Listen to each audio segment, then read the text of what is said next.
હમ. એમાં 2,500-3,000 કિસાનો ભેગા થયા.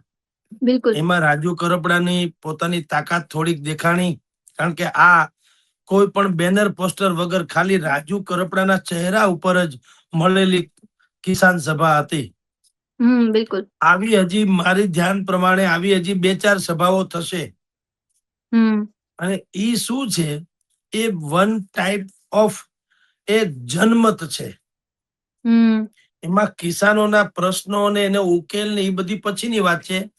પેલા તો આવી સભાઓ થકી રાજુભાઈ કરપડા એના સમર્થકોની રાય જાણવાની કોશિશ કરે છે કે બોલો હવે હમ. તમે મને કયો, હું શું કરું, હમ. કયા પક્ષમાં જાઉં કે ન જાઉં. હવે જયારે બિલકુલ. બધા જ લોકો સર્વાનુમતે જયારે કહેશે કે તમે ફલાણો ફલાણો નિર્ણય કરો, પછી રાજુ કરપડા જે કોઈ નિર્ણય કરે બધાએ સ્વીકારવાનો જ રહ્યો, કારણ કે તમારા આદેશથી હું ફલાણું ફલાણું કરું છું એવું પ્રતિપાદિત કરી દેશે.